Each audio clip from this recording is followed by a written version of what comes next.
videos and photos of him before I join and ruin your shot. All right, Jeno, wow. All right, everyone, we good? You got this already? Okay, I'm gonna go right up. Ladies and gentlemen, Mr. Jeno Panganiban, the youngest male mountaineer to conquer the summit of Mount Everest. Wow. Let's move a bit forward so we have enough space for our seats. All right. Jeno, it is a pleasure to finally meet you. I've been seeing interviews about you. I've been seeing, the media outlets talking about Jeno Panganiban. It is really, truly an honor and a privilege to be sharing this stage with you in front of our media friends. Jeno, we watched that video about you, and I can't lie, I was completely amazed. Everything we saw there was truly breathtaking, diba? Sobrang ganda. But in your case, it literally took your breath away, diba? Kasi konti na lang talaga yung pwede mong ihinga when you're up there on top. The visuals of Mount Everest and everything that you had to conquer, all of that is just from the video, but we can just imagine what it must have been like seeing it in person. Well, we're excited to hear about your incredible journey to the summit of Mount Everest. But before that, we want to get to know you a little deeper. Sino ba si Jeno Panganiban beyond the remarkable mountaineer? Now, what I heard is before you started climbing mountains, you actually had a regular desk job. Sinabi kanina ni Sir Greg, you're a software engineer. Tell us your story. Paano nagsimula tong love for climbing mountains? Una sa lahat, good day sa lahat, good afternoon to everyone, and I'm just so happy and proud because after 18 years, we finally put a Filipino back on Mount Everest. Almost 2 decades since the last Filipino was there last. Okay, so now going back to your question is, Miss Jenny. So, galing kasi ako sa computer science degree. Okay. And nung nag-graduate na ako, I got into software engineering and I work as a software engineer for 6 years. And umabot na sa point na nahihiya na ako sa boss ko kasi lahat ng vacation leave ko, lahat ng sick leave ko, nag-leave without pay ako para lang makapag-climb, So, yun na talaga yung passion ko. Kailan siya nagsimula? Kasi from the sound of it, bago ka pa nagsimulang magtrabaho, hilig mo na talagang pumanik ng bundok. Kailan siya nagsimula? Nagsimula siya nung 3rd year college ako. I was just envious, but more curious sa ginagawa ng friends ko at that time.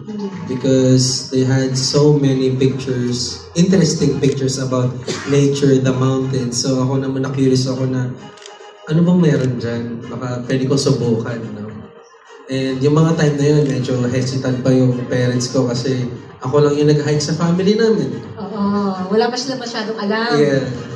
So, doon na-introduce na sa akin yung nature, yung outdoors. So, dahan-dahan ako na in love sa ganda ng Pilipinas. Oh, wow. So, nagsimula pala talaga siya sa college bago ka pa nagtrabaho. Paano ka umabot sa, okay, napanik ko na itong mga bundok na to, Mount Everest naman? Well, I think that at that time, nagkakaroon ako ng realizations na I think I'm hiking too much. Naapektuhan na yung career ko. Naisip ko, bakit hindi ako magkaroon ng farewell climb, ng graduation climb? And naisip ko, baka pwede akong pumunta sa Himalayas. Yun na yung last climb ko. Kasi tatapusin mo na to. Kasi halos nakakit ko na yung mga matataas sa Pilipinas. Gusto ko na ng farewell climb. And going to Everest Base Camp, it's a bucket list for Filipino mountaineers. And yun yung naisip ko. And then my friends, si Mamira, si Daddy Freddy, in-invite nila ako to go to the Himalayas. And there, una kong nasilayan yung beauty of the Himalayan mountain range. So, totoo yung sinasabi nilang tawag ng bundok. Tawag ng bundok. So yung supposed to being farewell climb mo ang nagsimula sa lahat. You know, for mountaineers, they say there's what you call a mother mountain. Yung pinakauna mo, alin ba to? Yung pinakita siya kanina sa video yun yung Mount Talamitam sa Nasugbu, Batangas. No? And consider siya sa isa sa madadaling bundok na akyatin. Pero at that time, wala naman kasing naggagabay sa akin nun So, I was, naka-sleeveless lang ako, wala akong dalang tubig. So, it was a hell experience for me. Pero sa kabilaan ng suffering ko, climbing that mountain, sobrang fulfilling pala makasama. So, lahat ng pagod ko nawala. Doon nagsimula talaga. From conquering that first mountain of yours to Mount Everest, anong masasabi mong differences between the two? Ang laki ng difference kasi tayo as Filipinos, we're used to having only two seasons here. So, meron tayong summer and rainy season. And nasa tropical country tayo, so mostly jungle yung trail, no? Pero pagdating sa Himalayas, tumataas na yung altitude, may snow, may ice, puro rock. So, ibang-iba yung terrain talaga. And gumagamit na kami ng special equipment to climb. So what led you to finally decide, you know what, it is time, Mount Everest na talaga? Last year, I risked to climb my first 8,000-meter peak. That was Mount Manaslu, 8,163 meters. And that was my first experience in using supplemental oxygen. And it was my first experience with the dead zone. And after summiting that mountain, we were the first Filipinos to actually summit that mountain. Oh, wow! And after summiting that, nagkaroon na ako ng confidence na, okay, I think it's time for Mount Everest. Okay. Run it by everyone here. I'm curious, meron bang mga mountaineers dito? Okay. Meron? Aside from yung mga kasama ni Jeno, anyone from the media, can you paint the picture for us of what it entails? Kasi like, gaya na sinabi mo, dito sa Pilipinas, dalawa lang yung seasons natin, hot, rainy. Ano ba yung klaseng training? Paano mo sisimulan kung gusto mong pumanik ng Mount Everest? Because if there's something I do know from research then, if you want to climb Mount Everest, there are only a few days in a year. It's not even weeks, it's just a few days in a year, about 10 days, the entire year na pwede kayong pumanik. So do you just go there and then start climbing within those 10 days? Ano yung preparation na kailangan? So, sa isang taon, no, ang climbing season talaga ng Mount Everest ay sa May. Ito yung spring sa Nepal.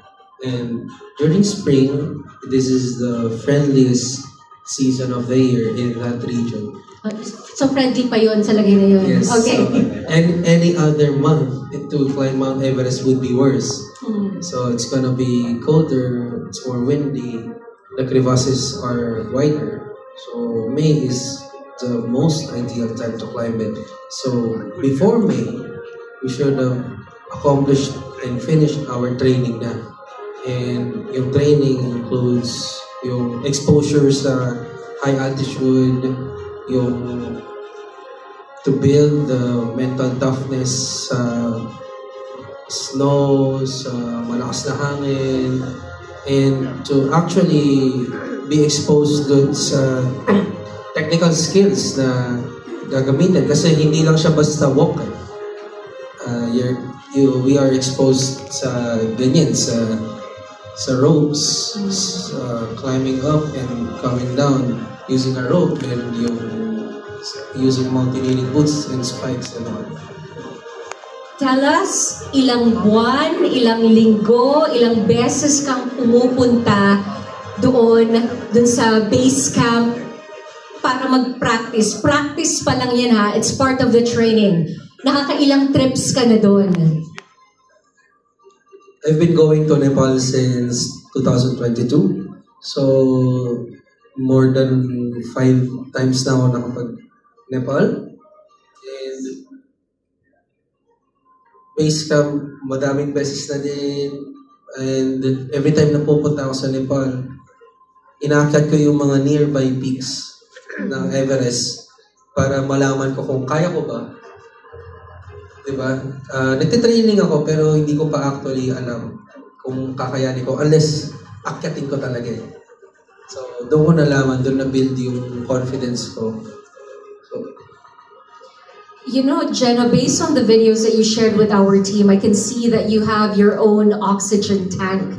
Tapos makikita din, even when we look at you up close, nakikita pa namin yung marks ng oxygen tank. Can you share with us the feeling of climbing Mount Everest? Kasi based on research, nalaman ko din na pag nandun ka na sa pinakatuktok, you can't even eat much, you can't drink much, you can't even breathe much. But we want to hear from you. Ano ba yung experience na yun? Climbing up Mount Everest is, I think, the most enduring experience that I've experienced in my life. No?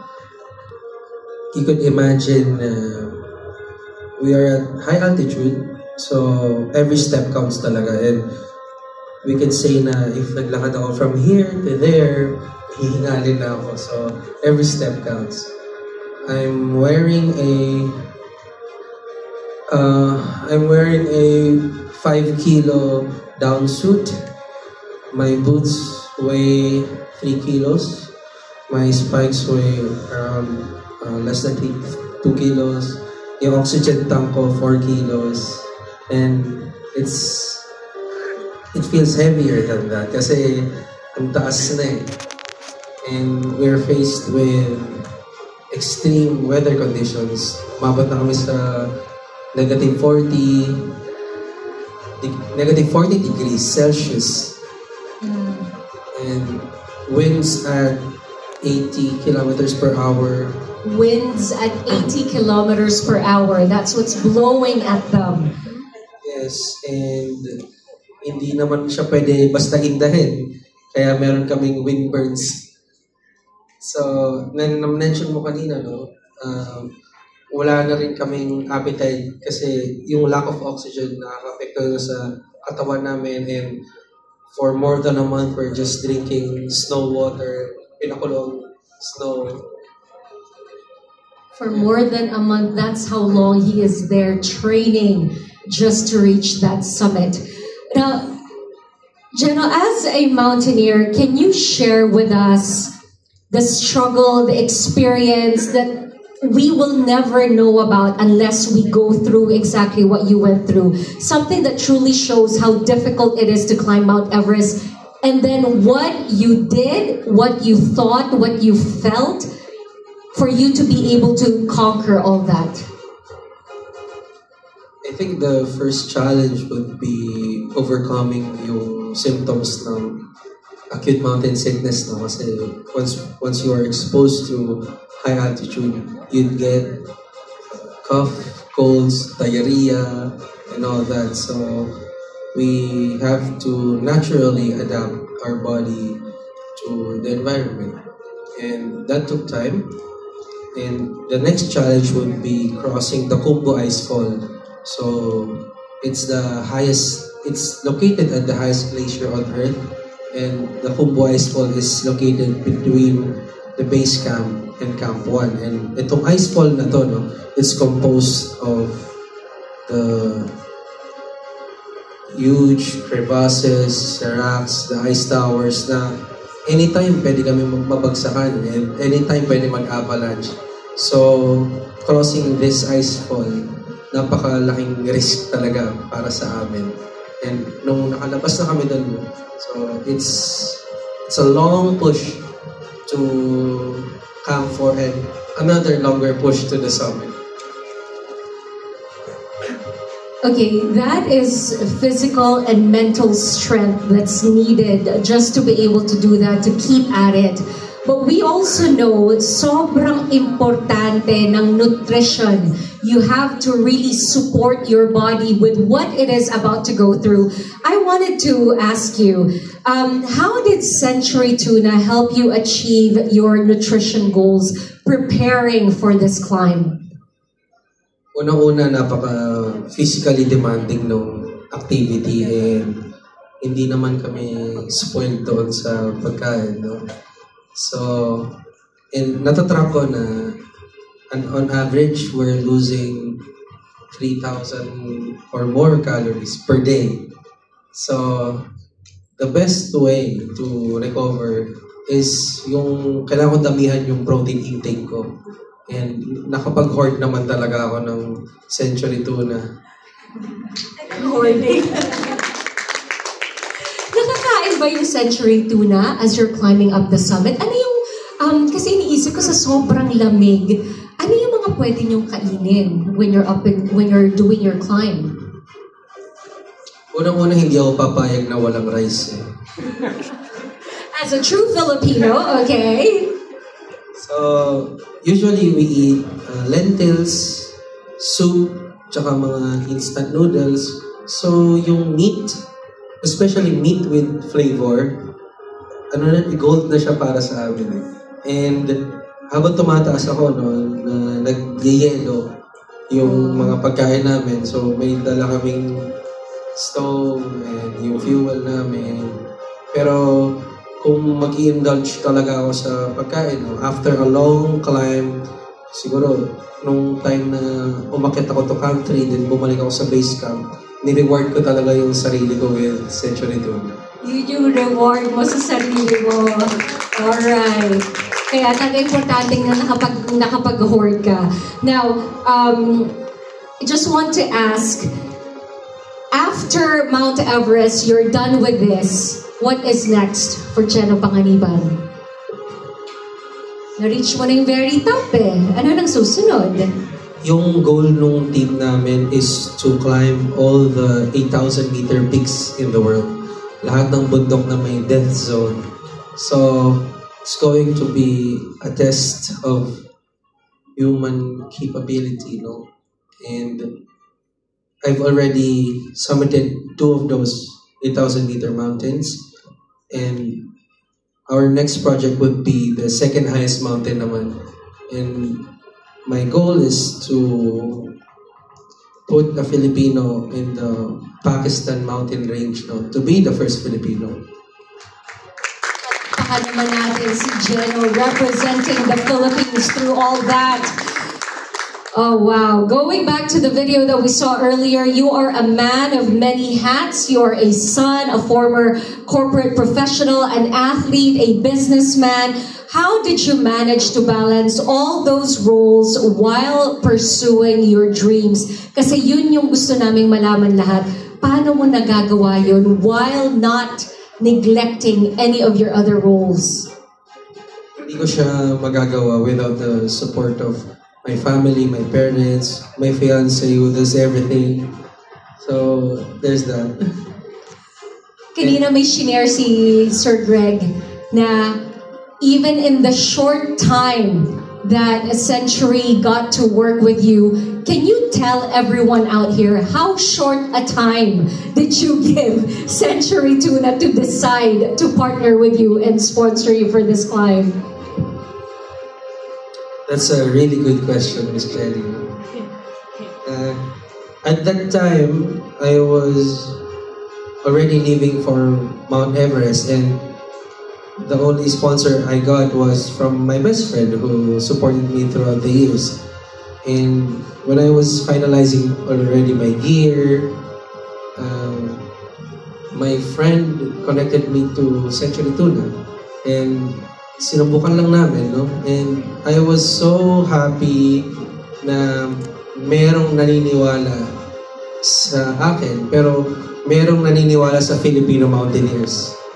So, sobrang laking ano ba, sobrang sarap sa pakiramdam na merong naniniwalang ganun. For me to risk my life, wala naman kasi akong assurance na mabibigay sa Century Tuna na I will come back alive. So, for them to trust me and for me to give the victory, to bring home glory, napakalaking bagay yun. So, sobrang pasasalamat ko sa Century Tuna.